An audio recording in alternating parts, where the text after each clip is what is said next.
우리에게 주시는 말씀은 시편 1편 1절에서 6절까지의 말씀입니다. 시편 1편 1절에서 6절까지의 말씀입니다. 제가 가진 성경으로 구약성경 805페이지에 있습니다. 시편 1편 1절에서 6절까지의 말씀을 6절이니까요. 함께 한 목소리로 읽도록 하겠습니다. 시편 1편 1절에서 6절까지입니다. 복이 있는 사람은 악인들의 꾀를 따르지 아니하며 죄인들의 길에 서지 아니하며 오만한 자들의 자리에 앉지 아니하고 오직 여호와의 율법을 즐거워하여 그의 율법을 주야로 묵상하는도다.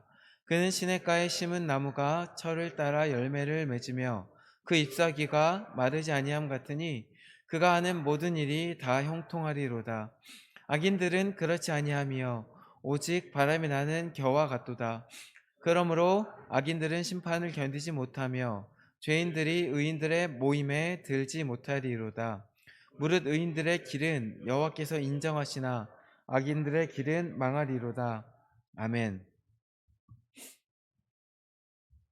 앞서 이제 기도하시면서도 말씀해 주셨는데요. 이제 청소년부 수련회를 준비하고 있습니다. 지금 저희 친구들이 19명이 같이 간다고 했고 한두 명은 더 갈 수도 있을 것 같습니다. 아시다시피 저희 청소년부 예배 나오는 친구가 보통 10명이 되지 않습니다. 그런데 우리 수련회에 이렇게 많은 친구들이 나오는 게 한편으로는 이제 옆교회 다니는 애들이 오기도 하고 또 이제 센터 아이들이 이제 또 친구들을 데려오기도 하고 그러다 보니까 이렇게 좀 많은 친구들이 함께 올 수 있게 되었습니다. 개인적으로 아쉬운 것은 우리 가운데 이렇게 예배에 매주 나오는 친구 중에 또 오지 못하는 친구가 있습니다.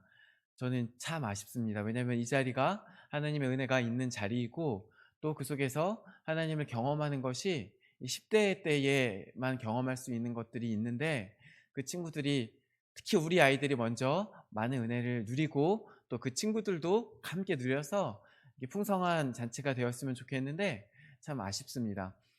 많은 친구들이 왔으면 좋겠고 또 오는 친구들이 그 속에서 많은 은혜를 누렸으면 좋겠습니다. 그나마 다행인 것은 우리 장신혜 권사님 함께 해주신다고 하셔서 제가 마음의 짐을 조금 덜었는데 여러분들께서 계속 기도해 주시지 않으면 참 저는 이제 마음의 짐이 참 너무 커서 지금 어려움 가운데 있습니다. 함께 기도해 주시기를 부탁드리겠습니다. 오늘 본문은 시편 1편입니다. 시편 1편은 하나의 독립된 시입니다. 그런데 이 시편 1편이요. 동시에 시편 2편과 함께 이 시편 전체를 전체의 주제를 담고 있는 시편으로 이렇게 시편 전체 여는 시이기도 합니다.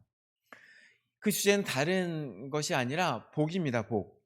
시편 1편은 복이 있는 사람에 대한 이야기를 시작하고 시편 2편은 또 주님께로 피하는 자에게 복이 있다. 이렇게 내용을 끝맺고 있습니다. 그렇기 때문에 학자들은 이 시편과 2편이 원래 하나의 시였을 것이다. 이렇게 생각하기도 합니다. 그렇든 그렇지 아니하든 어쨌건 시편 전체를 여는 시로서 시편 1편과 2편이 자리하고 있다는 것입니다.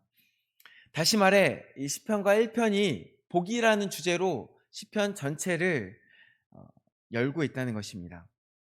그러면 우리가 오늘 시편 1편을 볼 때에도 이 복이라는 주제를 가지고 시편 1편을 바라볼 필요가 있습니다. 시편 1편이 어떻게 우리에게 복에 대한 화두를 던지고 있는지, 그리하여 시편 1편의 주제가 어떻게 이 시편 전체의 주제를, 복이라는 주제를 우리에게 제시하고 있는지를 우리가 주목하여 볼 필요가 있다는 것입니다. 특히 이 시편 1편과 2편이 원래는 하나였든 간에 그렇지 않든 간에 지금 우리에게는 1편과 2편이 분리되어서 하나님의 말씀을 우리에게 지금 이렇게 와 있지 않습니까? 그렇다는 것은 결국 시편 1편과 2편이 같이 복이라는 주제에 대해서 우리에게 말씀한다 할지라도 각각이 또 같이 또 따로 복에 대한 서로 다른 측면을 우리에게 말씀하고 있다는 것입니다. 하나님의 말씀으로서 시편 1편이 2편이 구분되어 있다는 것은 시편 1편만 가지고 있는 복에 대한 어떤 메시지가 있다라는 것인데 우리가 거기에 주목해 보고자 합니다. 그래서 오늘은 특별히 시편이 1편이 말하는 복에 대한 이야기를 나누고 저희가 또 8월에 제가 또 수요 예배를 한번 이렇게 말씀을 전하는 기회가 있는데요. 그때는 시편 2편에 대해서 시편 2편은 또 어떻게 복에 대한 화두를 던지고 있는지를 나눠보고자 합니다. 본문으로 들어가 볼까요? 본문은 6개 절로 나뉘어 있는데요. 특히 복 있는 사람과 죄인의 삶을 서로 대조하여 각각의 길에 대해서 이렇게 대조하여 기록하고 또 노래하고 있습니다. 제가 지금 노래라고 하였는데요. 이 노래라는 형식에 대해서도 우리가 주목하여 볼 필요가 있습니다. 노래는 곡조가 붙은 것입니다.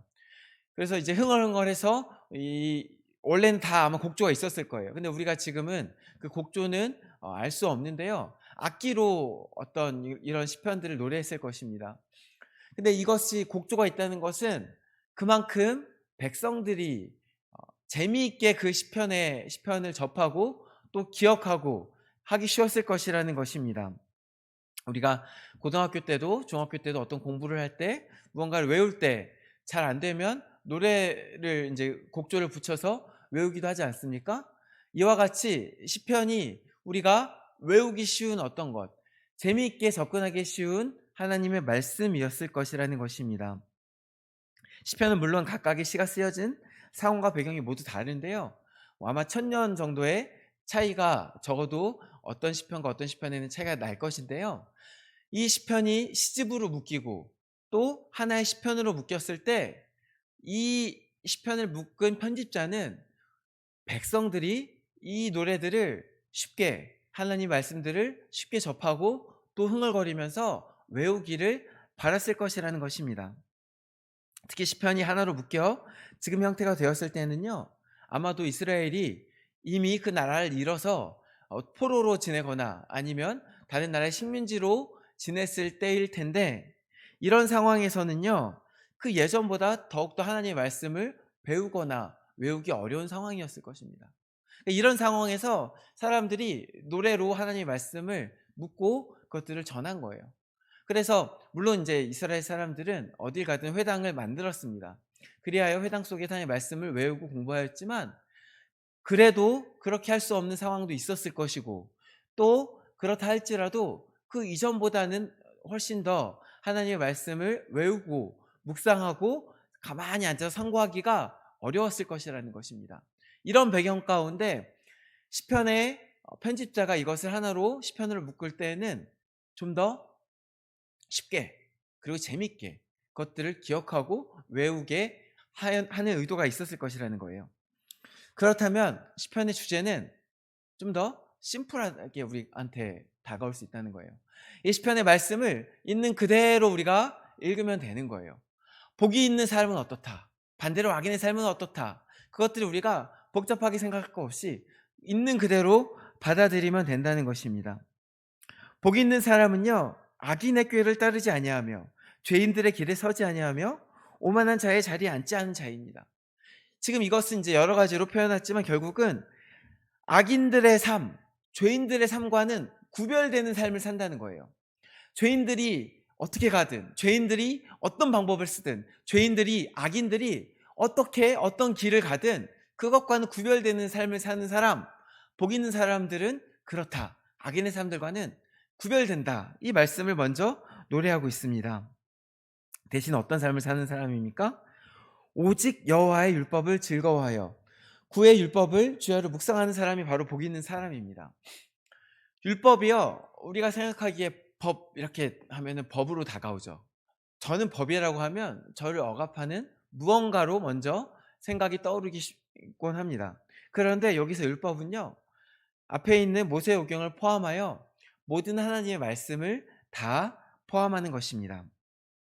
그러므로 여기서 율법을 즐거워한다는 것은 하나님의 말씀을 즐거워하고 율법을 묵상한다는 것은 하나님의 말씀을 주야로 묵상한다는 것입니다.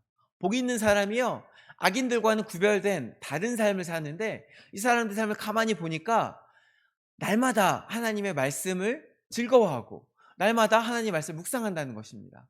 그런데 여기서 또 묵상한다는 개념이요, 히브리 개념에서의 묵상인데, 이 묵상은 우리가 큐티할 때 가만히 앉아서 하나님 오늘 나에게 주시는 말씀이 무엇일까, 가만히 조용한 시간 가운데 깊이 있게 들어가는 것이 아니라요, 읊조리는 겁니다. 입으로 그 말씀을 계속 되뇌이는 것입니다. 그래서 특히 이 시편에서의 묵상은 뭘까요? 흥얼거리는 것입니다. 이 하나님의 말씀을 이제 계속 이제 노래하는 거예요. 그렇게 흥얼거리는 사람이 보니까 복이 있다라는 거예요. 자신의 중얼중얼 말씀으로 된 찬양을 하기도 하고 자신이 암송했던 구절들을 되뇌이는 사람, 그래야 하나님의 말씀을 자신의 혀로 말하고 자신의 귀로 다시 듣는 사람이 곧 복 있는 사람이라는 거예요. 이 모든 과정을 즐거워하는 사람이 이 시인이 보기에 복 있는 사람이라는 것입니다. 사랑하는 성도 여러분, 어떻습니까? 이 시간이 좀 즐거우십니까? 지금 웃고 계신 분이 한 분도 안 계신데 저만 웃고 있습니다. 이 시간이 어떻게 좀 즐거우세요? 여러분 물론 집에서도 말씀 묵상하시는 시간 있으실 거라고 믿습니다. 그런데 우리가 또 많은 시간을 이제 교회에 나와서 말씀을 듣지 않습니까? 이 시간이 말씀을 묵상하는 시간입니다. 근데 이 말씀을 듣고 우리가 상고하는 시간이 정말로 즐거우십니까? 저 개인적으로 이제 경험을 돌아보면요, 말씀이 즐거울 때는 언제냐? 내가 기도 많이 하고 하나님과 좀 뭔가 친밀한 것 같을 때, 그때 말씀이 달디 답니다. 말씀 읽는 게 재밌습니다. 그래서 말씀을 재밌게 읽는데 어떨 때는 말씀을 억지로 읽을 때도 있습니다. 별로 하나님을 찾지 않고 지내다가 그래도 내가 뭐 이제 지금 이제 목사인데 그래도 몇 장은 봐야지, 이렇게 의무감에 말씀을 읽을 때도 있고, 그 전에도 그래도 내가 하나님 앞에 좀 이제 죄송하니까 말씀 몇 장은 봐야지, 이런 마음으로 읽을 때도 있어요. 그럴 때 별로 재미가 없습니다. 그런데 기도하고 말씀하고 이게 하면 할수록 깊어지면 깊어질수록 즐겁습니다. 그런 경험 해보셨죠 다들? 이것들을 우리가 멀리하면 멀리할수록 별로 즐겁지 않습니다. 그런데 하나님과의 관계 속에서 우리가 하나님께 깊이 나아가면 나아갈수록 말씀이 즐겁습니다. 기도하는데 시간이 가는 줄 모릅니다. 하나님과의 관계가 친밀할 때, 좀 더 성령 충만할 때, 하나님과의 관계가 깊을 때 우리가 즐겁다는 것입니다. 어떤 사람들은요, 이 1절과 2절을 볼 때에 각각을 좀 구분해서 보기도 합니다. 1절은 하지 말아야 할 것, 악인들처럼 살면 안 돼, 복 있는 사람은 그렇게 사는 거 아니야. 2절은 해야 할 것, 대신 우리는 이렇게 사는 거야. 말씀을 즐거워하고 묵상하고. 물론 맞는 말씀입니다. 그게 보여지는 모습이죠. 이 의인들의 삶을 보면요, 그런 모습들이 보여집니다. 그런데요, 우리 말도 보면은 이게 지금 1절과 2절이 한 문장으로 되어 있죠. 히브리어에도 한 문장으로 되어 있습니다. 결국은요, 이 두 가지가 같이 가는 거예요. 우리가 어떻게 악인들과 구별되는 삶을 살겠습니까? 복 있는 사람이 어떻게 악인들처럼 살지 않겠습니까? 의인들이 어떻게 악인들처럼 행하지 않겠습니까?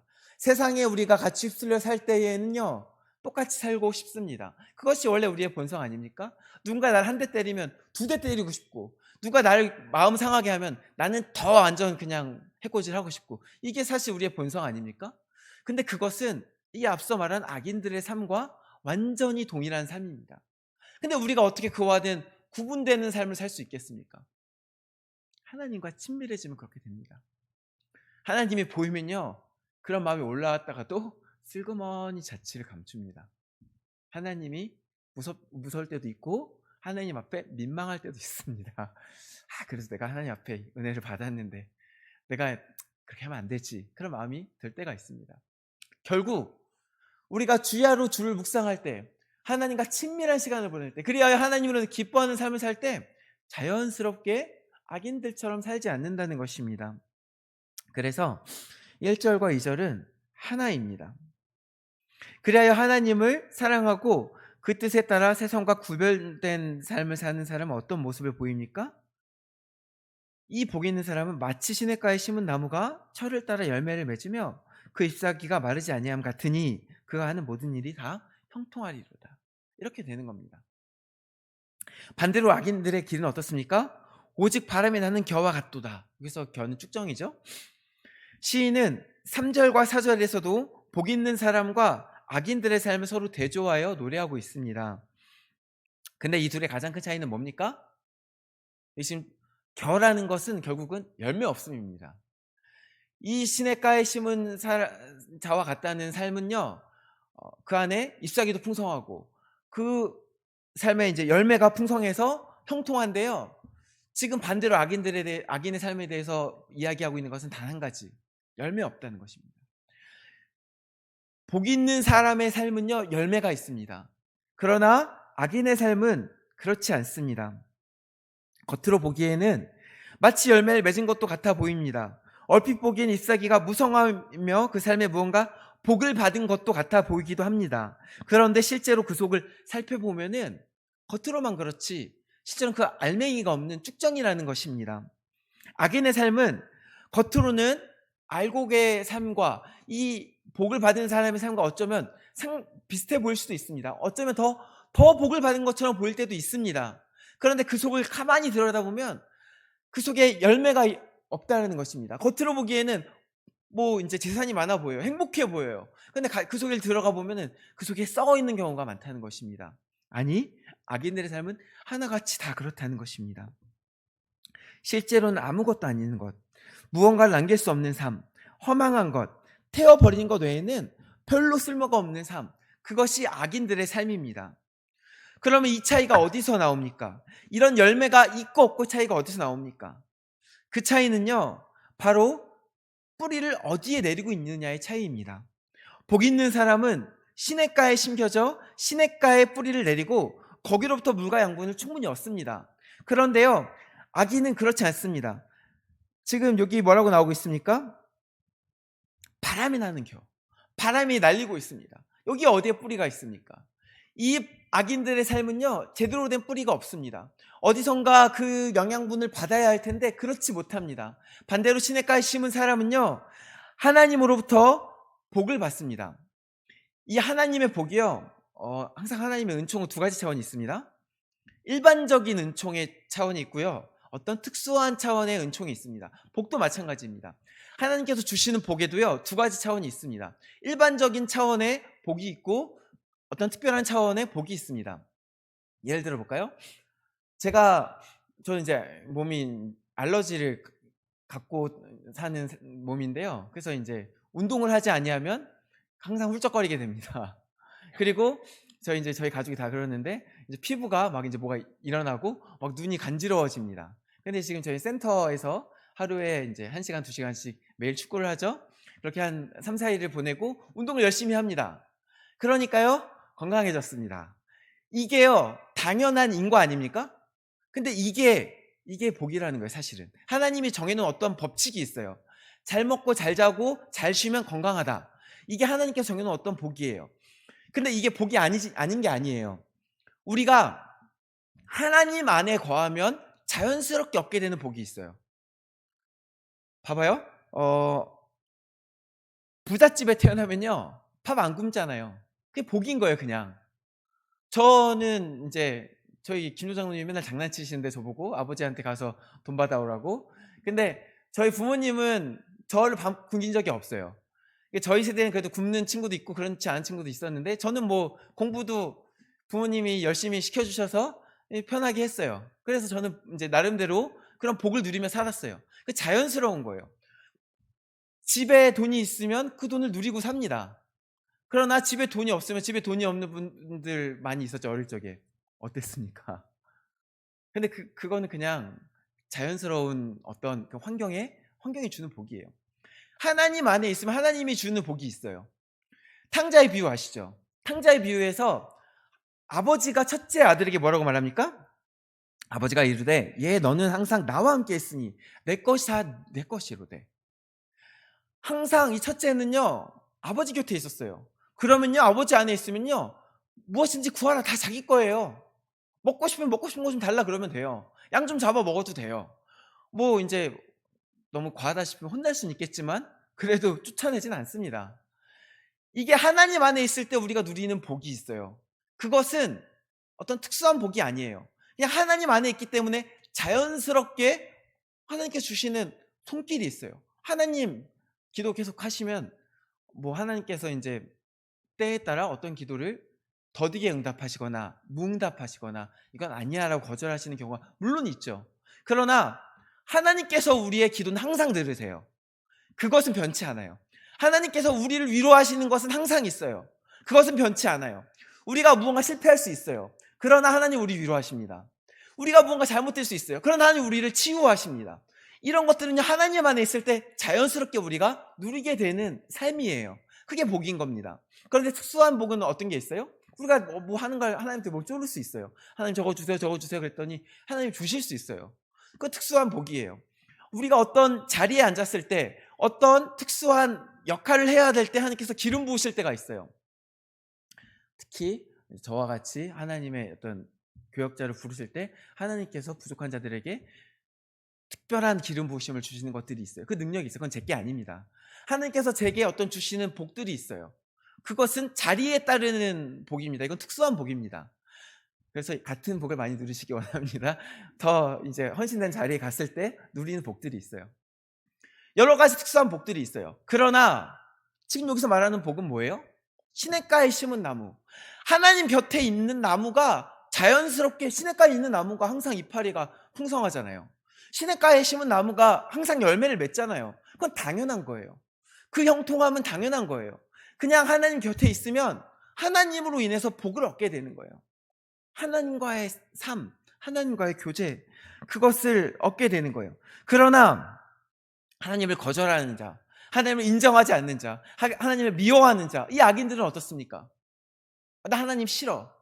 하나님으로 곁에 거하기를 거절합니다. 그리고 하나님도 그들을 그대로 내버려 두십니다. 이들은 하나님과 떨어졌습니다. 그리하여 하나님으로부터 오는 온갖 복을 받을 수가 없습니다. 그리하여 자기 자신이 무언가 방법을 생각합니다. 꾀를 냅니다.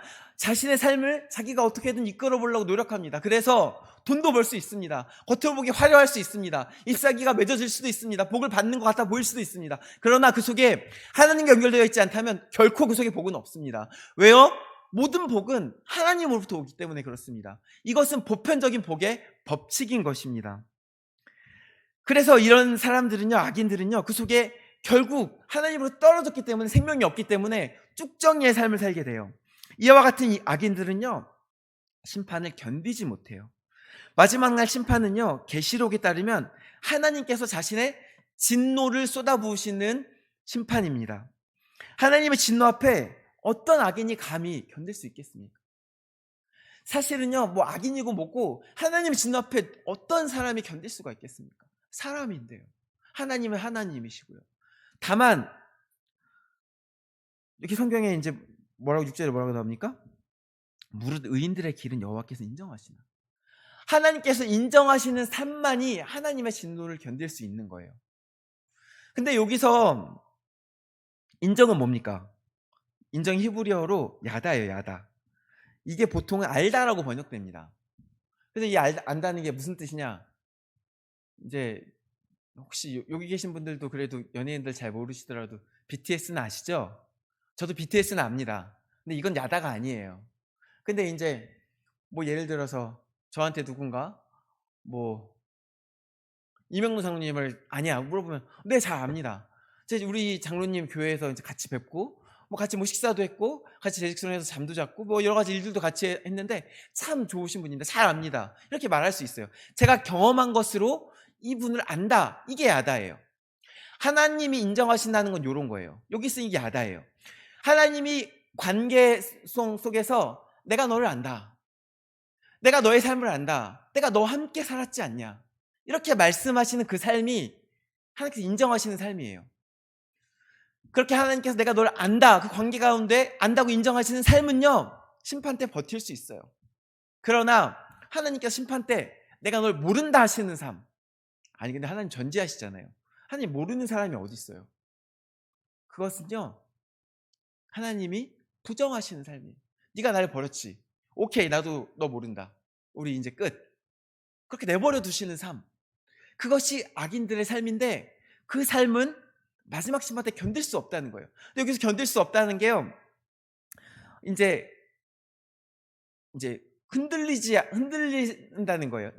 휩쓸려 날아간다는 거예요. 견딜 수 없다는 게. 반대로 견디는 것은 휩쓸리지 않는다는 거예요. 이 이미지가 지금 아까 이제 언급했던 시냇가에 뿌리를 내린 시냇가에 뿌리를 내린 나무의 이미지와 바람이 나는 겨의 이미지와 똑같지 않습니까? 지금 이 심판을 견딜 수 없다는 것은 마치 그 속에 뿌리가 없어서 하나님께서 진노하실 때 그냥 날아가 버릴 수밖에 없는 그 겨와 같은 열매가 아무것도 없는 그런 삶을 이야기하는 거고요. 반대로 하나님께서 인정하시는 것은 하나님께서 그 뿌리를 잡아주셔서 그리하여 내가 너를 알겠다, 내가 너를 잡아줄게 해서 그 뿌리를 하나님께서 잡고 계시는 삶은 이제 마지막 날 심판을 견딘다는 거예요. 그리하여 죄인들은 어떻게 됩니까? 의인들의 모임에 들어가지 못합니다. 의인들의 모임은 또 뭡니까? 의인들의 모임은 결국은 이제 모임이잖아요. 천국입니다. 천국. 교회이기도 하고요. 더 이제 궁극적인 천국인데 그 중심에 뭐가 있는 겁니까? 하나님이 계시는 거예요. 그래서 삼위일체 하나님의 그 교제 가운데 들어가는 그 모임이 의인들의 모임이에요. 그래서 결국은 이 시편이 처음부터 끝까지 결국 보여주고 있는 게 뭘 얘기하고 있는 거예요? 관계성을 이야기하고 있는 거예요. 결국은 이 마지막에 도달하는 것도 의인들의 모임, 하나님과 서로 하나가 되는 그 삼위일체의 교제 안에 들어가는 것에 들어가지 못하게 된다는 거예요. 처음부터 하나님과의 관계가 없는 악인들의 삶은 그렇고, 반대로 하나님과 관계가 있어서 하나님을 즐거워하고 하나님의 말씀을 주야로 묵상하고 그리하여 마치 그 삶이 시냇가에 심은 나무처럼 하나님께 뿌리 내리는 삶은 그 삶도 매일매일 형통하고 그 삶 가운데 마지막 날 심판에도 바람에 흔들리지 아니하고 하나님의 진노 가운데도 흔들리지 아니하고 결국 그 하나님의 그 모임 가운데 들어갈 수 있게 된다는 거예요. 여기서 말씀하고 있는 복은 뭡니까? 하나님을 아는 것입니다. 야다에 아는 것이에요. 하나님을 경험하여 아는 게 진정한 복의 근원인 거예요. 오늘은 그 차원의 복을 이야기하고 있는 것이에요. 물론 우리 삶이 믿는 사람의 삶이 항상 형통하지는 않죠. 여기 지금 그렇게 나오잖아요. 그가 하는 모든 일이 다 형통하리로다. 우리의 삶이 다 형통하진 않아요. 현실적으로. 그것은 뭐냐? 이게 이제 대원칙인데요. 하나님 안에 붙어 있는 사람이 그로 인해서 이제 그 뿌리가 열매를 그 에너지를 얻고 이제 여러 가지 열매를 맺게 된다. 복을 얻게 된다는 것은 대원칙인데요. 그렇지만 그 삶에도 바람이 일잖아요. 태풍이 일면은 가지가 꺾이기도 하잖아요. 때로 어느 순간에는 병이 들 수도 있잖아요. 그렇지만 그럼에도 불구하고 결국 생명에 연결됐기 때문에 그 모든 상황에서도 흉터가 남을지언정 결국 다시 회복하고 다시 일어나고 다시 그 삶의 열매를 맺게 된다는 거예요. 우리 세상엔 여러 가지 복잡한 관계가 있어요. 그리고 또 그로 인한 인과가 있어요. 하나님께 붙어 있으면 자연히 하나님으로부터 복을 얻으면서도 사실은 때때로 개인의 죄로 인해서 징계를 얻기도 해요. 다윗을 보십시오. 다윗이 얼마나 하나님께 복받은 사람이었습니까? 그러나 다윗이 밧세바로 인해서 죄를 지었을 때 하나님 그걸 치시지 않습니까? 하나님 징계하십니다. 징계하실 때가 있어요. 또 자신의 죄가 아니라 자신과 연결된 누군가의 죄로 인해서 내가 그 죄를 뒤집어 쓰기도 하고 피해를 입기도 합니다. 관계란 그런 거 아닙니까? 옆에 있는 뭐 사람이 저한테 이제 안 좋은 말을 하면 저는 마음에 상처를 입겠죠. 그 관계가 깊으면 깊을수록 더 큰 상처를 입겠죠. 뭐 부부 싸움을 할 때도 상처를 입을 수 있겠죠. 이런 것들은 사람이 죄인이기 때문에 항상 그 관계 가운데 누군가를 아프게 할 수도 있고 저도 아픔을 겪을 수 있는 거예요. 또 한편으로는 이런 것만 있는 것들도 아니고 반대로 하나님께 구하는 기도를 통해서 하나님께 특별한 선물을 받기도 하고 아까 말한 것처럼 선한 행동을 통해서 상급을 받기도 해요. 그래서 이제 아까 말한 대원칙 외에도 하나님 곁에 있으면 항상 형통하다. 하나님 안에 있으면 복을 누린다. 그 원칙 외에도 세세하게 들어가면 이런 이제 부침이 있는 거예요. 더 복을 받기도 하고 더 아프기도 하고. 그러나 대원칙은 뭐라고요? 하나님께 붙어 있는 자가 복이 있다. 그게 근원이라는 거예요. 하나님이 복이 근원인 거예요. 그래서 시편 1편이 노래하고 있는 것은 뭐예요? 하나님께 붙어 있으라는 거예요. 오늘 본문이 우리에게 말씀하듯이 하나님을 사랑하여 오직 여호와의 율법을 즐거워하여 그의 율법을 주야로 묵상하는 삶은요 가장 본질적인 복이에요. 우리의 삶이 때로는 이와는 다르게 흘러갈 수도 있어요. 그러나 어쨌건 하나님께 붙어만 있으면 그 속에서 우리는 생명을 얻고 결국 복을 얻게 된다는 것입니다. 사랑하는 성도 여러분, 이 사실을 잊지 마십시오. 우리의 삶이 때로 우리를 힘들게 할 수 있습니다. 더 복잡할 때도 있어요. 그러나 가장 큰 원칙은 하나님 자체가 복이라는 것을 잊으시면 안 됩니다. 하나님 안에 거하시는 것이 복이며 그의 곁에서 하나님을 경험하여 하나님 아는 것이 복이에요. 하나님의 음성을 듣는 것이 복이에요. 하나님과 사랑을 나누는 것이 복이에요. 하나님만 있으면 된다라고 고백하게 된다면 되는 거예요. 바라기는 그래서 우리는 언제나 무엇보다도 하나님 안에 거하고자 해야 해요.